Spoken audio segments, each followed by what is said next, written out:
The 29th of October, Rabbi Levitt, Gemora. Hello. Good morning, Roy. Good morning. Hello, Roy. How are you? Good morning. Baruch Hashem. Not too bad, thanks. Okay, here we go. And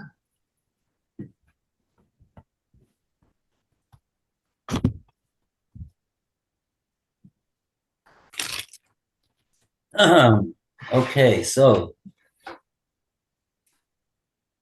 we'll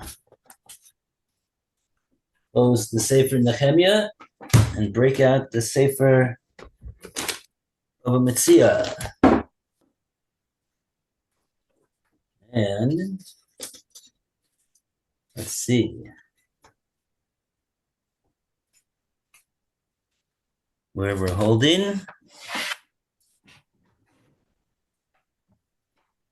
Um, hmm, don't have marked down exactly where we got up to.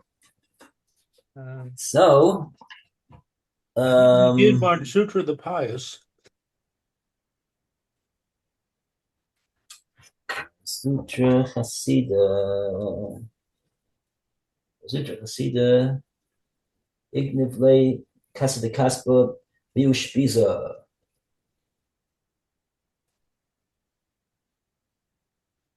Okay.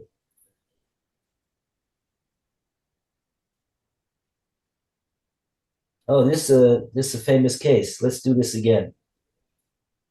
I don't know. Did we finish it? Which one? I don't recall finishing it. Sorry. Let's start over from Marzutra Hasida. Excuse me a second. 23 Okay. P2. I don't know what to tell you about that.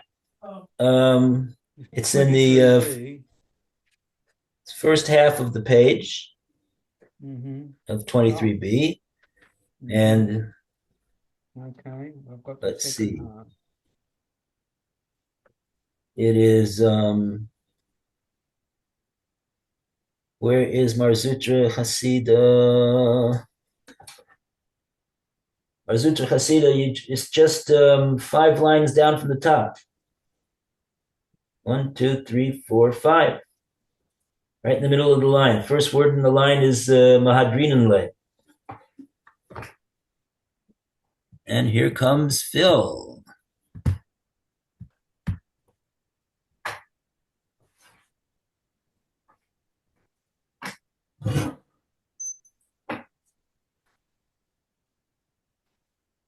So, you got the place, Roy? No.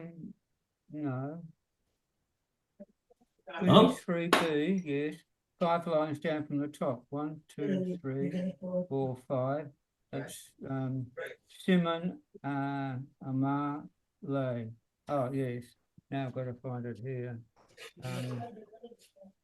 Where do you think you're up to? We're starting from Marzutra Hasida. It's 5 lines down from the top of Haf Dalid, Ahmed Aleph. We got on a new Ahmed. We didn't have a round of applause.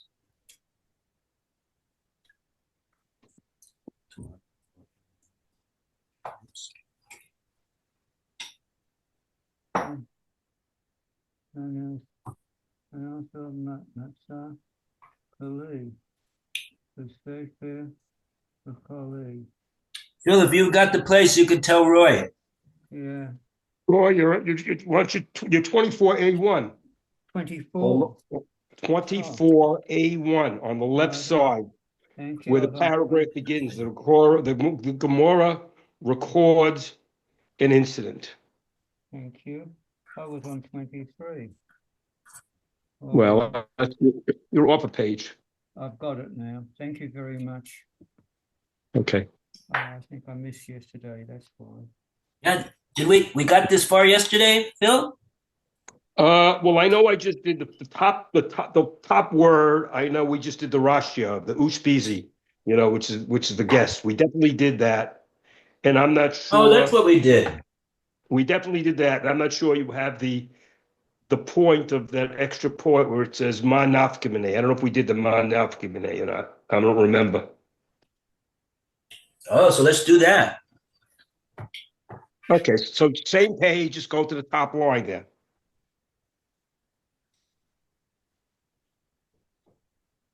Got 24A1, Roy? Yeah, thank you. Thanks. Yeah.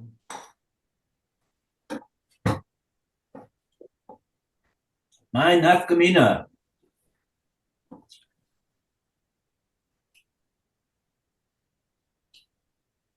What was Shmuel's statement? Interesting. Okay. These three matters. Want to read, Roy? Okay, I want to find out the what Shmuel said, what his statement is. It's in only three matters. Is it that the practice of rabbis to deviate in their speech from the truth in regard to knowledge of a tractate, and in regard to matters of the bed, and in regard to hospitality. All right. So the Gemora explains the point of Shmuel's statement. Ma nafka mina. What is the practical consequence of Shmuel's observation? Omar Mazutra said, it says here, it is relevant to know in which matters a rabbinical scholar is permitted to lie. Adure, le avida so, but bitavia us anon. To determine whether to return a lost object to him based on his visual recognition of it. The Yadanon Bay Dolo Mishane. If we know about him that he does not deviate from the truth,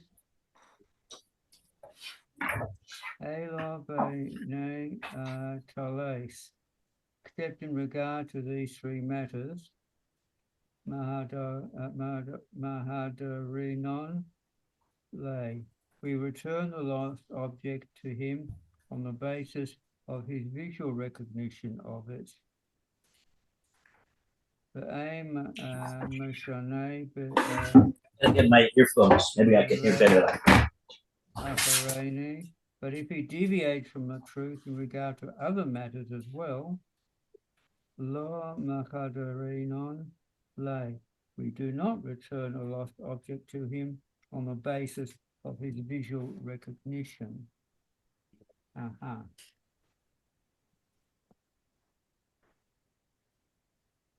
And then we have an incident that Gemora recorded.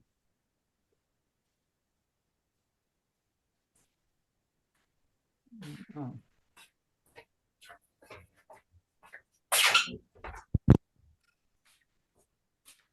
What's it about?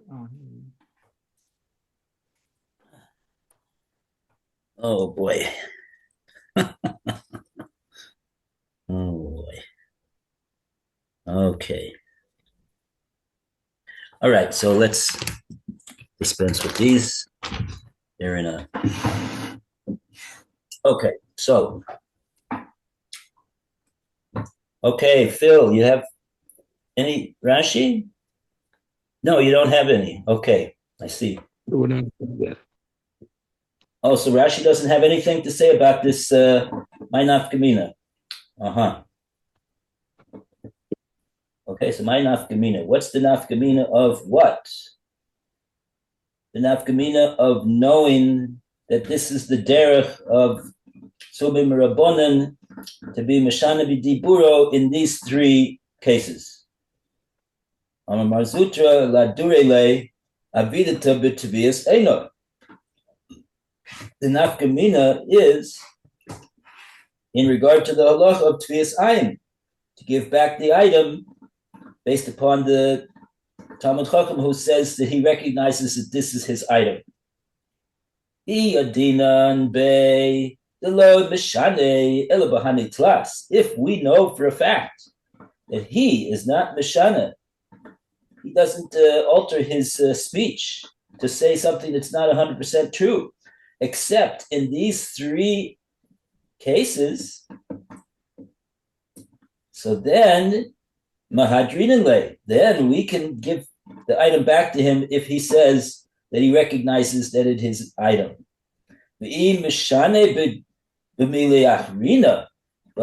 if he doesn't tell the truth, even in other cases other than these three, so then, no, lo mahadrinale, when he says that he recognizes this is his item, we don't give it back to him.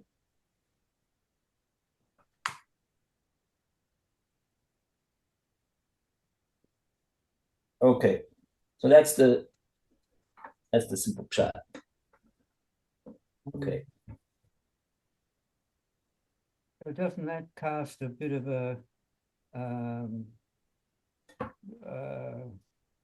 shadow over him, over the Torah scholar, if we don't give it back to him when he says it's his? In what way?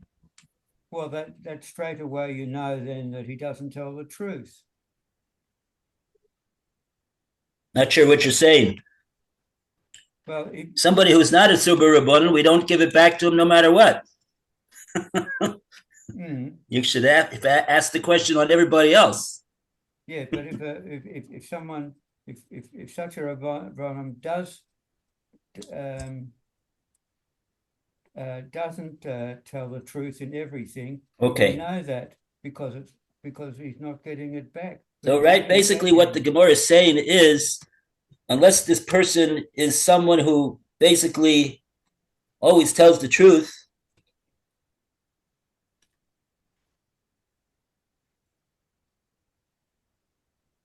and of course, you have to understand something. The point of this Gemora is that he's not doing an Avera when he's lying over here. In fact, he's doing what the Torah wants him to do, to not say the truth.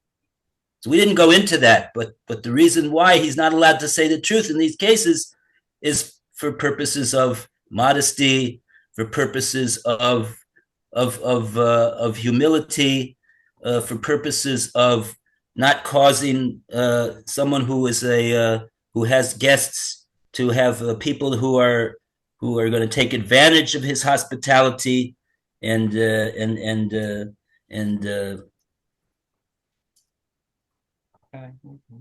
yeah, right, because there's situations where the Torah says that one should not tell the truth. Mm-hmm. So these are the three situations. My question was, it would seem to be there must be other situations as well. Why is the Gemara only talking about these three? But okay, that's another discussion. Maybe these cases are paradigm cases, and similarly situated situations would also mandate that he could veer from what would seem to be the truth in order to preserve a more important ideal, like modesty and humility, not causing other people a financial loss, etc., etc. Okay, but in other words, basically, if he only veers from the truth because the Torah tells us that that's what one should do in that case, so then we don't have any issue of giving it back to him, even though he doesn't have a simon to give us. He's basically saying that he knows that it's his. How does he know? Because he's got Tvias Ayin. He's capable of recognizing that this is his item, even though he doesn't have a simon. But even in that case, we're not going to accept that this is his item and to return it to him unless he's very scrupulous in what he says, and he's careful to only say what he's supposed to say and not otherwise.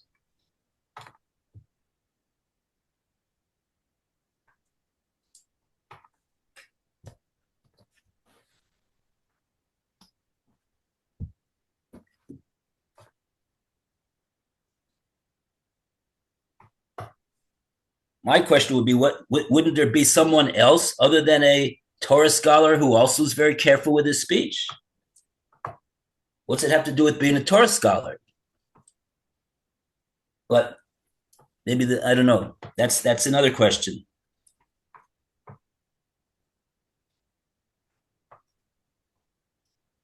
Okay.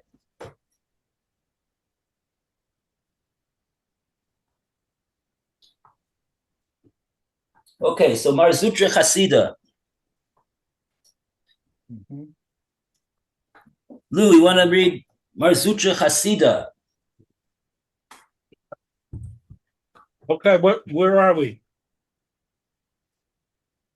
24A1, 24A1. left-hand side. See where we are? Yeah, Marzutra Hasida. Oh, Marzutra the Pious. yeah. Sorry, you couldn't hear me because I had my earplugs in. Let me just get my glasses.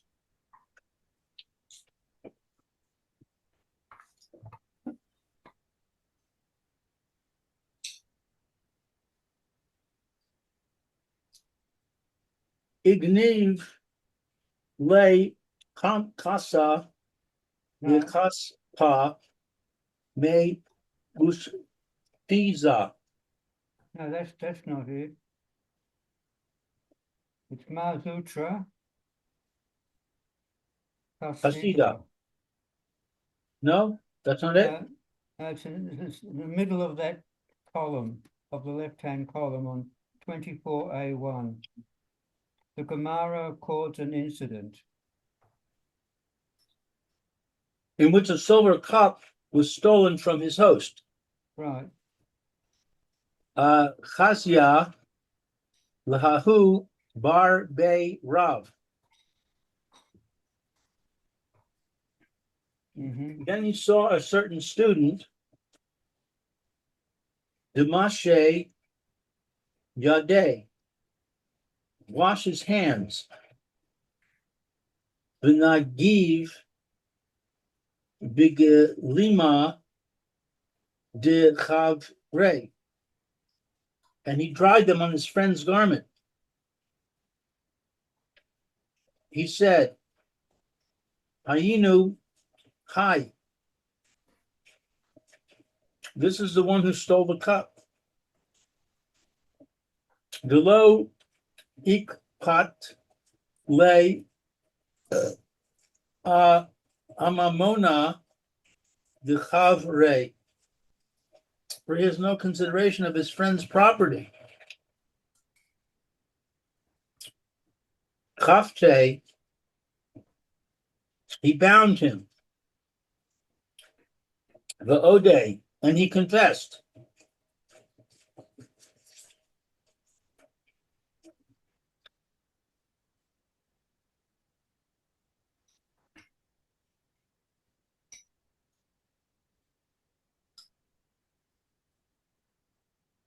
Okay, we have a short Rashi over here. In like Caspi, the Caspa, something about silver here. That Kasa is a cup. yeah, Casa is a The cup. kaspa is made out of silver cup. So he has a Casa de Caspa, silver cup. And it was that was stolen. I don't have this silver cup. Kli, it's a vessel. Shel ushpizi haya. It's something of the guests.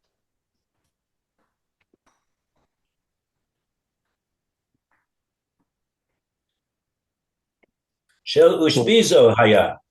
Ushpizo. That's the one who whatchamacallit. Ushpizio is the host, I guess. Is it the host or is it the guest's cup? Presumably it's the host's cup. He's the one that is hosting everybody, so he's got the cup. Yeah. Yeah, this word, ushpizin, like we say ushpizin on Sukkos, Right. then it's refer. Then we use that same word to refer to guests. So when this word means that he's a guest, when it means that he's a host, Mhm. you have to know the Aramaic grammar very, very well, I think. I'm not saying that I know either. I'm just saying based upon the context. What does Art Scroll say? Whose cup was it? I'm assuming it was the host cup because he's the host. He's giving the food. He's also giving the cup. Art Scroll says the host. The host. Okay.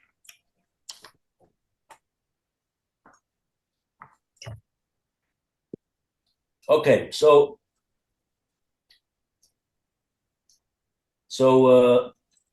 yeah, I don't know how many people there was to choose from in figuring out who was it that stole the cup. But anyway, Mar Zutra saw this person do something that showed a lack of regard for other people's property.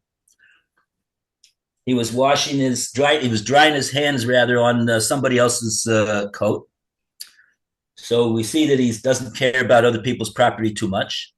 So Gemora makes it sound like that was his svara, that was his simon to conclude that person must have been the one that stole the cup. That nobody else, I don't know, couldn't have been anybody else. I don't know, but it seemed that it turned out that he was right because the person did admit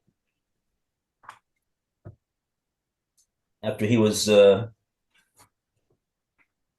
put under house arrest or whatever they did to him. Kafte, they bound him they bound him up and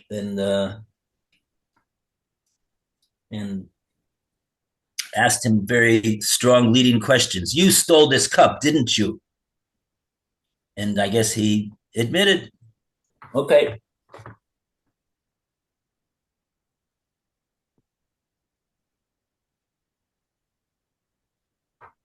Now, the question would be, what is this very interesting and nice story over here? What's it have to do with what we were talking about in the Gemora?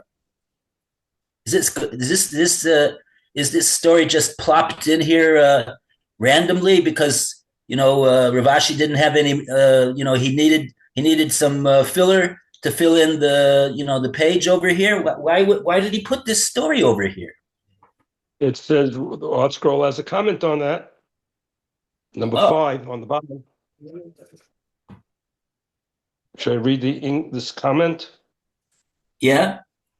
What is the connection between this incident and the previous passage concerning the integrity of rabbinical scholars? The Miri explains that one is inconsiderate of other people's property is not entitled to reclaim a lost object by visual recognition alone, even if he is a rabbinical scholar with a record of integrity. And it says, see Torah Chaim for another reproach. Wow.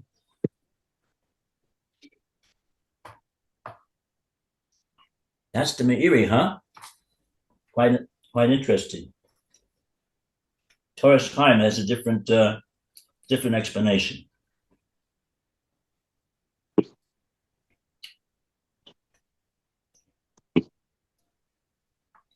Okay.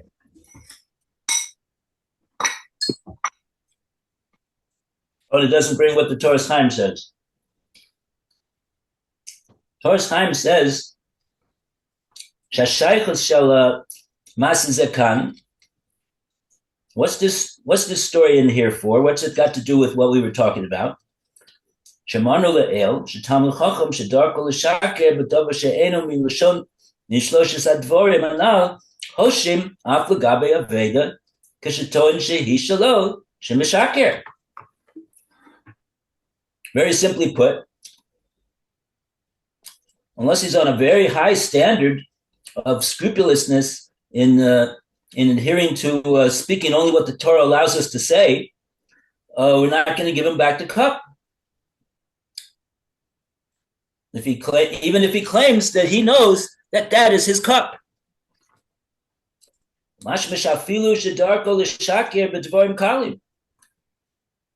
Even and it sounds like even things that are so to speak a white, like what people call a white lie, right? A white lie. Chora eino mistaber lachshod tamchacham hamashaker b'davar kal sheishaker gam le'inyan aveda legozla. That would seem to be a big stretch. Just because we know that he said a white lie before, would that tell us that that we have to be concerned that also when it comes to stealing a cup, he'd also go ahead and do that too? L'chein mevia Gemora ma'aseh she'oso bar beirav al yidei gezel muat she'osa chashtoi marzutra al gazela Gemora. That's exactly what we learned from this story with Mar Zutra, and that was really our question too. Mar Zutra, what did this yeshiva student do at the end of the day? He just dried his hands on somebody else's jacket. No, okay, it's it's not the right thing to do, but would we therefore assume that he was the one that stole the valuable silver cup from the host? Like it would seem to be a big stretch. But the Torah's Chaim says, yeah, no, that's exactly what the point is, that Mar Zutra did entertain that possibility, and that is connected to what we just got through speaking about with the person who would say a white lie, so to speak. Oh, if so, then we have to suspect that he's trying to steal this thing by saying he knows that this is his cup. No, we wouldn't give it back to him like that. Nope, because he says a white lie. Very interesting. Okay.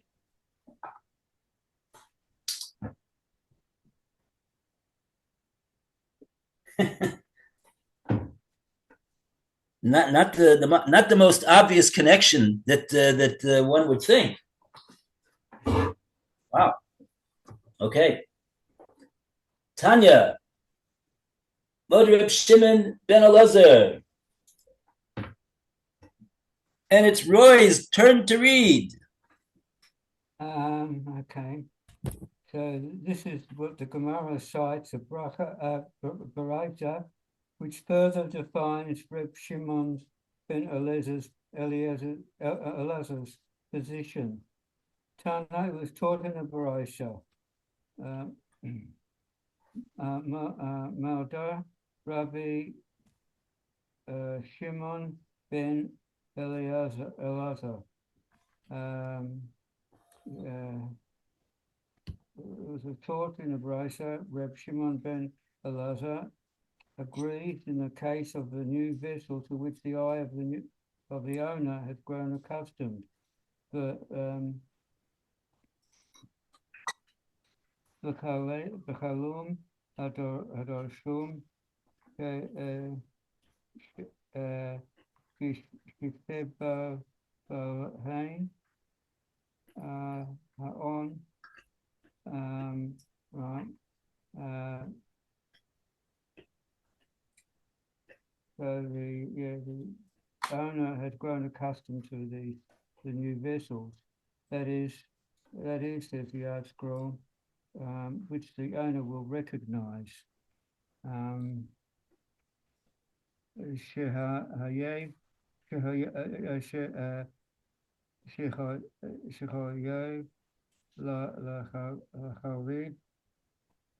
That the finder is obligated to announce his find. Va'elu hein kalim hadoshum shelo sheba'osan ha'ain. And these are the new vessels to which the eye has not grown accustomed. Which the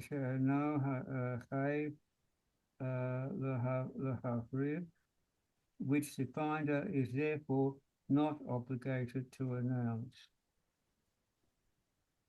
Vessels which the eye has not grown accustomed, which the finder is therefore not obligated to announce.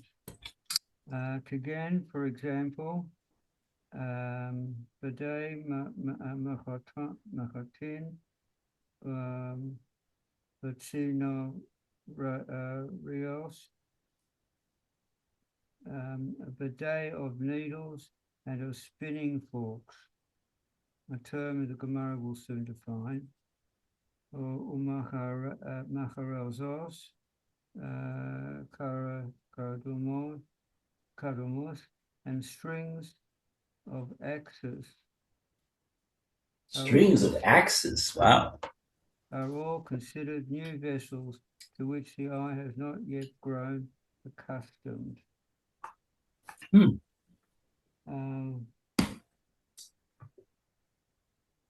There's an explanation of all this from the art scroll.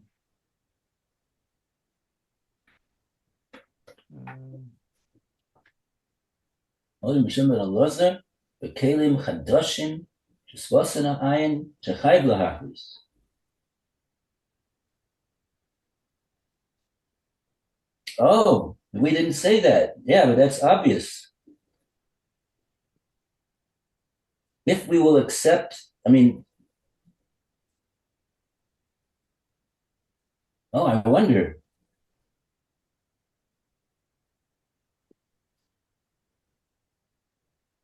Does this include even people who are not Talmidei Chachamim, or is it just talking about perhaps this item belongs to a Talmidei Chacham, and perhaps he has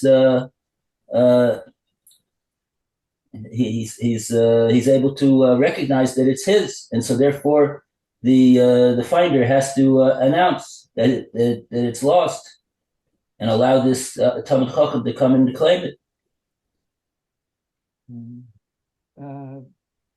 Footnote 6 says, as stated earlier in 23b, note 27, this holds true either where the owner is known to be a rabbinical scholar or else in a place where rabbinical scholars are commonly found.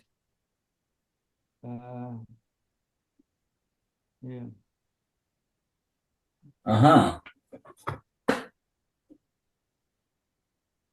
Only under those circumstances would he be? Is he obligated to be machriz, to announce that he's found such thing?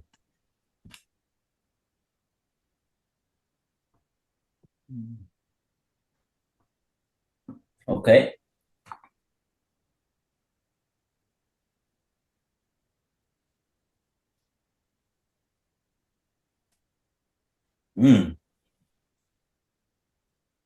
Oh, so in other words, the Chiddush would seem to be that here, Shimon Elazar, he's talking about Kelim Hadoshim. He's talking about new Kelim, like brand new, I guess. Or maybe they're not brand new, but that would be you see that they're not so old. So maybe there's no such a thing as a Talmid Chacham coming to say he recognizes that's his Kli, because it's so new. How long does he has? How many how often? How many minutes has he spent looking at this Kli and noticing what it looks like, such that he would be able to come and identify it and claim that that's his Kli. So this is this in fact is that'll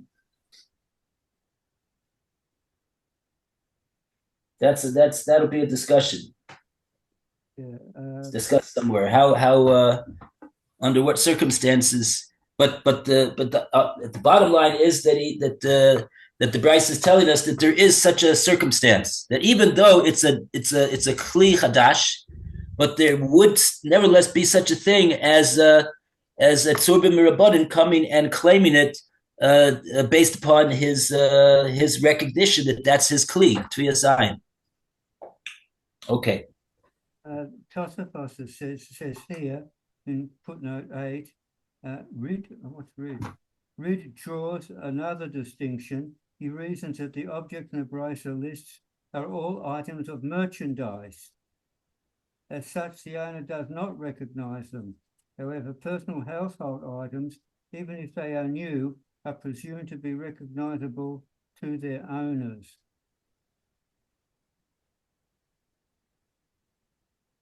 There are other things here that they say, footnote 8 says too, also. Do they quote which Tosos on the page that they're referring to? I don't know. It's got here Tosafos, Tos, full stop, and Rid, R-I-D, draws another distinction.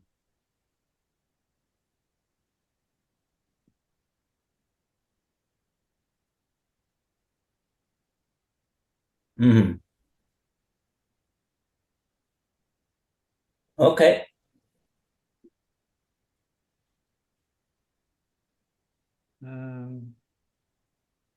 The Ravad explains that we assume that the owner's eye has not grown accustomed to the peculiarities of his new needles and the like on account of their smallness.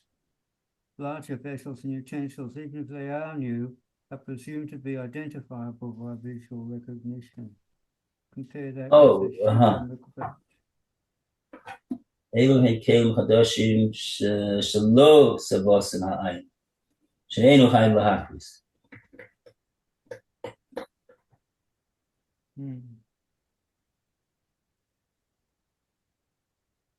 Right. Okay, very good. Okay, take care. Be well.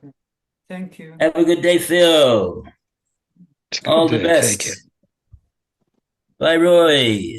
See you, Phil. See you. See you. Take care. See you, Lou, wherever you are. Okay. Oh, what happened to Lou? I don't know. You had to go take care of something, I guess. Yeah. Okay. Okay. Bye for now, Rabbi Levitt. Thank you. Okay. All the best, Roy.